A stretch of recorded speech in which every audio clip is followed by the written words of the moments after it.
Everyone, मैं Anand Arora AFZ motor classes से। आज हम बात करने जा रहे हैं जो CISF में SCM का जो टाइपिंग टेस्ट हुआ है उससे रिलेटेड मैं बातचीत करूंगा आप सभी के साथ में। वो ये कि टाइपिंग टेस्ट किस तरीके से हुआ, क्या प्रोसेस था, कीबोर्ड कैसे आए थे, क्या वहाँ पे कोई दिक्कतें आई, टाइपिंग टेस्ट जो था वो ऑन स्क्रीन था या प्रिंट आउट मोड था, बैक स्पेस काम किया था या नहीं किया था, और बैक स्पेस काम किया था वो किस तरीके से काम किया था, कंडीशनल बैक स्पेस था या फुल बैक स्पेस था। अगर एक बार मैटर कंप्लीट हो जाए तो उसको कंप्लीट करने के बाद वापस उस मैटर को रीटाइप करना था या नहीं करना था, अगर करना था तो किस तरीके से करना था। आइए हम इस मैटर में एक प्रोसेस की तरफ जानते हैं कि जब आप सेंटर में एंट्री लेते हैं और एंट्री से लेकर एग्जिट तक जो बेसिकली जो क्वेश्चन या ये कह दें कि कैंडिडेट के अकॉर्डिंग की डाउट्स कह लीजिए या सस्पेंस समझ लीजिए, उन सभी सस्पेंस को जो फिलहाल अभी 5 नवंबर को टाइपिंग टेस्ट दे के आए हैं CISF का, उनसे पूछते हैं बारीकी से, एक एक स्टेप से। आइए चलते हैं, जिनका नाम है ललित सर, और ये हमें बताएंगे कि क्या प्रोसेस था। सबसे पहले मैं ये बात पूछता हूँ कि जब आपकी एंट्री हुई थी वो कितने बजे हुई थी? सुबह 7 बजे का रिपोर्टिंग टाइम लिख रखा था, लेकिन एंट्री सर 6:30 से स्टार्ट हो गई। ठीक है, और ये जो टेस्ट हुआ था राजस्थान में कहाँ हुआ था? ये अपने CISF का कैंपस है RTC देवली टोंक में हुआ था सर। ठीक है, तो यहाँ पे आपके एंट्री भी ही के कोई डॉक्यूमेंट चेक वगैरह किए गए थे? हाँ सर, स्टार्टिंग से ही ये फॉर्मेलिटी चलती है और एंड तक चलती है। इसमें आपको एक आधार कार्ड और एक एडमिट कार्ड और पेन और एक फोटो का इंस्ट्रक्शन दिया जाता है और एक फोटो एडमिट कार्ड पर चिपका के ले जानी होती है। ठीक है, और कोई एसेसरीज साथ में, मतलब पेन वगैरह लेके जानी है? आप अंदर तक तो बैग, मोबाइल वगैरह सारा कुछ ले जा सकते हैं। बाकी जहाँ पर ग्राउंड से आप अंदर लैब की तरफ जाते हैं, जहाँ से बायोमेट्रिक स्टार्ट होता है, वहां से आपको ये सब चीजें अलाउ नहीं है। उनको बाहर सभी को बैग में, कहने का मतलब जब तक आपको ग्राउंड तक बिठाया जाएगा तब तक आपके साथ में आपका जो भी एसेसरीज है जो अपने साथ में, वो आपके साथ ही रहेगी। लेकिन लैब में जाने से पहले आप लोगों को वो चीज वहां पे व्यवस्था करवा दी जाएगी कि कौन सा सामान कहाँ रखा जाएगा। और एक चीज और पूछनी जानी है मैंने कि आपके कोई पेंडिंग डॉक्यूमेंट थे जो 2019 के अंदर बाद में इस बार जमा करवाए गए, ऐसा? हाँ सर, एडमिट कार्ड पर शो था मेरे प्रोविजनली कास्ट सर्टिफिकेट, तो PST के दौरान मुझसे मांगा गया था, तो वो मैं उस टाइम का सबमिट नहीं करवा पाया था। उस टाइम ऑफलाइन का बना हुआ था, अभी ऑनलाइन का मैंने अभी सबमिट करवाया। तो उन्होंने वहाँ पे डिपॉजिट कर दिया था? जी सर। ठीक है, उसके बाद में जैसे कि अपने ये बात बोले कि कितने परसेंट कैंडिडेट वहाँ पे प्रेजेंट थे? अगर मान लीजिए 100% है तो कितने परसेंट कैंडिडेट ही टाइपिंग टेस्ट देने आए आपके अकॉर्डिंग? सर वो 70% के आसपास वहाँ पर टाइपिंग के लिए आए थे और सबका। और वहाँ पे कैंडिडेट को ग्राउंड में बिठाया गया, तो ग्राउंड में बिठाने के बाद में एक एक बैच को लेके गए या सभी बैचेस का एक साथ टाइपिंग टेस्ट लिया गया था? बिठाते तो सारे बैच वालों को ही, जैसे 7 से 8 के बीच में जो 12 बैच होते हैं वो सारे कंप्लीट बैच को एक साथ बिठा दिया जाता है। जैसे जैसे रो बना दी जाती है, जैसे फर्स्ट बैच को एक तरफ बिठा दिया, सेकंड को अलग, थर्ड को अलग, इस तरह बिठा दिया गया। उसके बाद में आपका जो भी आता जाएगा कैंडिडेट। और यहाँ पे एक रवि जी बीच में कुछ पूछना चाहते हैं, आपका क्या कहना है? यस सर, जैसे आप बैग लेके गए थे ग्राउंड में, बैग वगैरह फोन हुआ, तो उसको वहाँ पे कुछ रखने की व्यवस्था थी या फिर ऐसे ही बाहर रखा था आपने?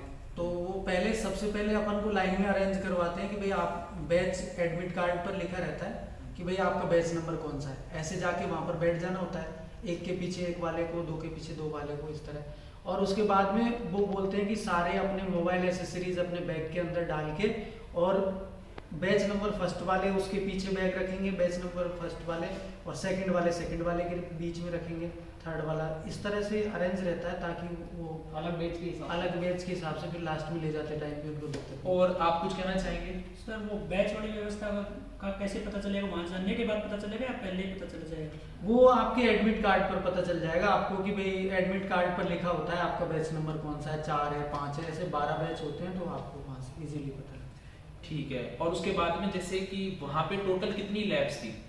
लैब सर 3 थी, तो सब में अलग अलग प्रोसेस होता था। जैसे पहली लैब में सबसे पहले बायोमेट्रिक का प्रोसेस था कि भाई वहाँ पर बायोमेट्रिक होगी आपका। ध्यान से सुनिएगा, पहला एक बात यहाँ पे ये कैंडिडेट के द्वारा पूछा जाने वाला बेसिक जनरल क्वेश्चन है, कि जो कैंडिडेट अपने साथ में बैग वगैरह लेके जाता है तो वो बैग कहाँ रखेगा। जैसे कि पता है वो ग्राउंड में ही रखने की व्यवस्था होती है, तो कोई दिक्कत नहीं है, मोबाइल भी आप बैग में रख के अंदर जा सकते हैं लैब में जाने से पहले। दूसरा नंबर बात, वहां पे जब आप एग्जाम सेंटर में जाते हैं, एग्जाम में सेंटर में जाने के बाद में आप लोगों को जो लैब होती है, लैब के अंदर 3 लैब होती है। फर्स्ट लैब के अंदर आपका बायोमेट्रिक होता है और सिग्नेचर होते हैं। सेकंड लैब में क्या होता है सर?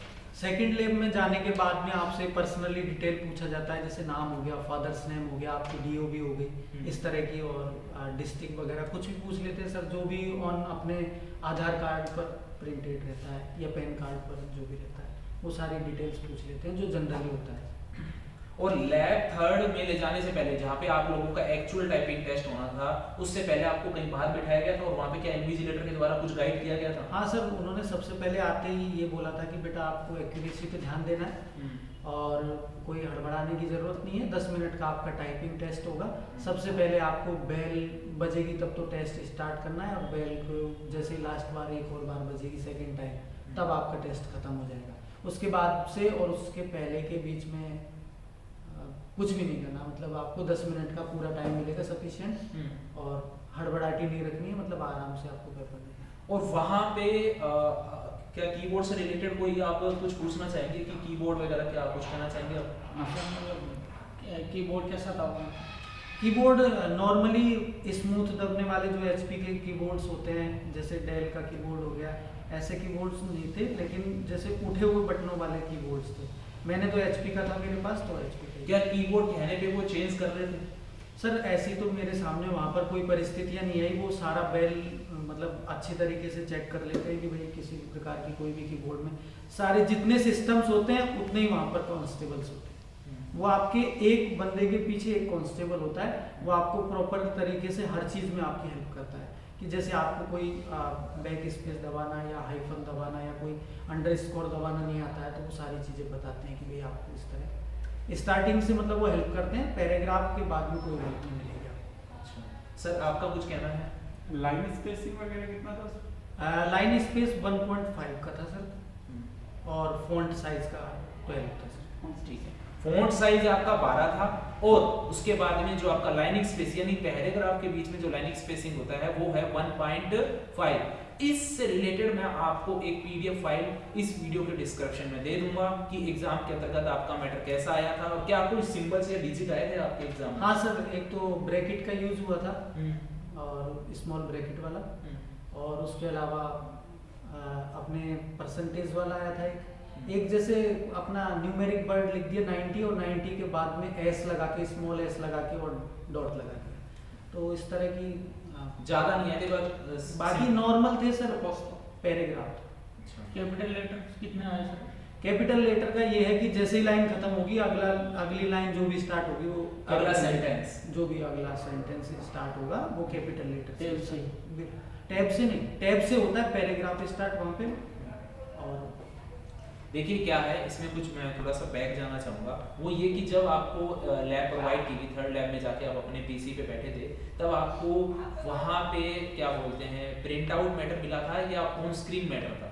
प्रिंट आउट मैटर था सर, जो पेज टू स्क्रीन अपन को करना था। ठीक है, और उसके बाद में जो वो मैटर था क्या बोलते हैं इसको, आपको एक्चुअल टाइपिंग टेस्ट करने से पहले कीबोर्ड चेक करने के लिए ट्रायल टेस्ट दिया गया था?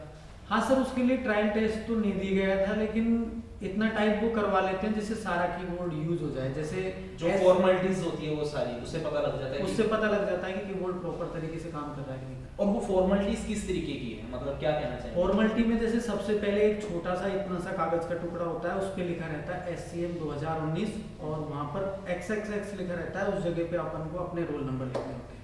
जी। और जैसे अपना डेस्कटॉप पर एक फाइल पड़ा होता है, फाइल पे सबसे पहले वो रिनेम करवा के और आपका रोल नंबर उस पे 2019 SCM _ 2019 _ ये फॉर्मेट में आप लोगों को क्या बोलते हैं पीडीएफ के माध्यम से आपको टेलीग्राम पे अवेलेबल करा दूंगा।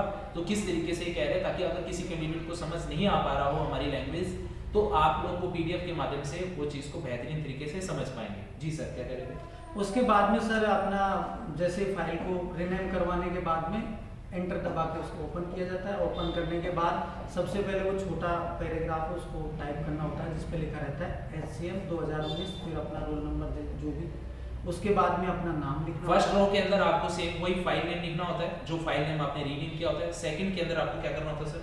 वो पैराग्राफ में अपन को अपना नाम लिख दिया, हाँ। फिर 3 स्पेस या 5 स्पेस का गैप देना होता है। उसमें आपकी वो जो वहाँ पर प्रॉपर ऑफिसर्स होते हैं वो आपकी सोल्जर्स वो आपकी मदद करेंगे, वो बताएंगे आपको कि 3 का गैप देना है या 5 का स्पेस का गैप देना है। उसके बाद में अपना कैटेगरी लिखेंगे। कैटेगरी ब्रैकेट में होता है, जैसे OBC ST SC जो भी लिखना है आपको वो आपको ब्रैकेट में लिखना होता है। जैसे SCM 2019 है तो वो आपको जो भी न्यूमेरिक वर्ड होता है वो ब्रैकेट में लिखना होता है। उसके बाद से ये प्रोसेस खत्म हो जाता है। ठीक है, तो ये प्रोसेस कंप्लीट करने में कितना टाइम लगता है? इसमें आपको मिलते हैं सर 10 मिनट मिलते हैं। बाकी वो एक बार आपसे जो DIG सर बैठे होते हैं, कमांडेंट सर बैठे होते हैं, वो आपसे एक बार पूछेंगे कि भाई आपको आपका सबका कंप्लीट हो चुका है क्या, आप रोल नंबर लिख पाए हो। ये उसी पेज पर लिखना होता है जिससे हमें अगली लाइन से या अगले पैराग्राफ से हमें टाइपिंग स्टार्ट करनी है। ध्यान रखिएगा, एक बात कहना चाहूँगा, काफ़ी कैंडिडेट एग्जाम को देते समय नर्वस हो जाते हैं। देखिए वैसे तो कोई नर्वस का कोई इलाज नहीं है, अगर आप जितनी प्रैक्टिस करेंगे उतना आप निखर के आते हैं। लेकिन फिर भी गड़बड़ क्यों होती है? क्योंकि ये प्रोसेस जो होता है वो कहीं डिफाइन नहीं किया होता।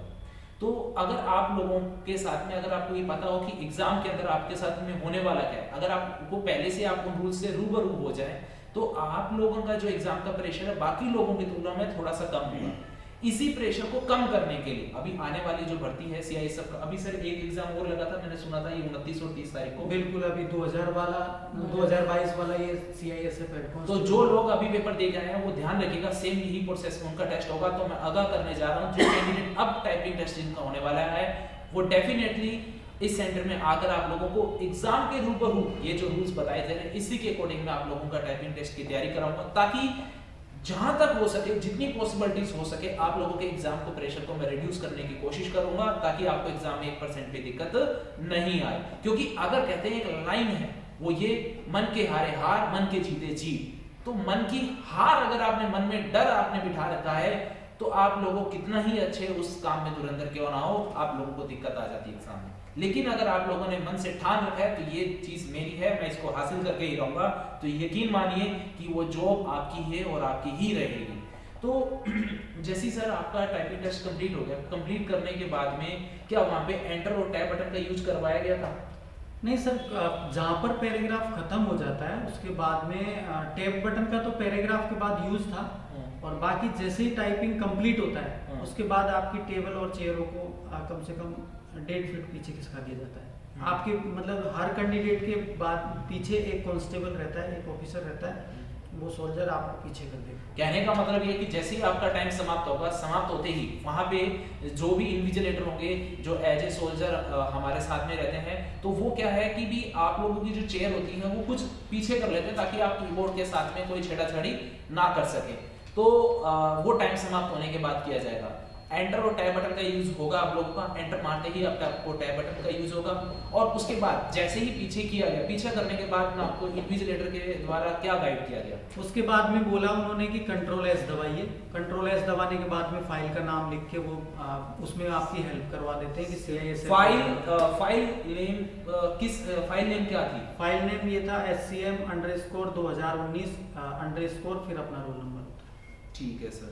और उसके बाद में क्या प्रिंट करवाया गया था? हाँ, फिर Ctrl+P करके और प्रिंट निकल आता है। फिर प्रिंट करने के बाद क्या हुआ था? फिर वो आपके हाथ में थमा देते हैं कि भाई ये आपका प्रिंट है। इस पे जहाँ पर लाइन स्टॉप की है हमने वहीं पर जस्ट नीचे रोल नंबर और नेम वगैरह लिखवा के और वो बोलते हैं कि आपका काम अब यहाँ पर समाप्त हो चुका है। ये इसलिए करवाया जाता है ताकि कोई भी आप लोगों के मैटर से कोई छेड़ाछाड़ी ना कर सके, ताकि आप लोगों के रोल नंबर और नेम लिख दिया जाता है ताकि उसके आगे कोई भी मैटर को ऐड नहीं किया जा सके।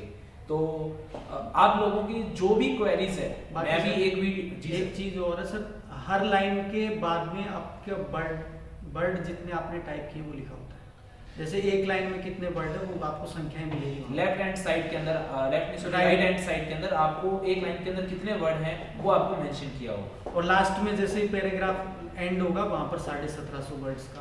अच्छा मैं सर एक चीज मैं पूछना भूल गया था, याद आ गया, वो ये कि जैसे मैटर खत्म हो गया, मैटर खत्म होने के बाद क्या रीटाइप हो रहा था? वापस टाइप, लेकिन रीटाइप करने के लिए क्या इंस्ट्रक्शन देगा? स्पेस देके चालू करना था या एंटर देके चालू करना? एंटर देके वापस टैब देके और जहां से जैसे द प्रॉपर्टी और स्टार्टिंग से शुरू से वहीं से शुरू करना। ठीक है, यानी अगर आपका मैटर एक बार कंप्लीट हो जाए तो एंटर प्रेस करके स्टार्टिंग से आपको टाइप करना स्टार्ट करना होगा। जी। कुछ और कहना चाहेंगे सर? बस सर ऑल द बेस्ट सभी जो आने वाली एग्जाम्स के लिए 2022 वाले जो विद्यार्थी हैं, जो मेरे भाईगण हैं, जो भी सोल्जर है वो तैयारी करना चाहते हैं तो आप आराम से अभी से लग जाइए। उनकी आंसर की जारी हो चुकी है और इसमें ज़्यादा टाइम नहीं दिया जाता आंसर की आने के बाद में, और कम से कम मिनिमम 35-40-45 की स्पीड लाने के लिए आपको 3-4 महीने की टाइपिंग की ज़रूरत होती है। और मैं चाहता हूँ कि जो भी भाई जो भी CISF हेड कांस्टेबल की तैयारी कर रहा हो वो अच्छे से अभी से तैयार हो जाए।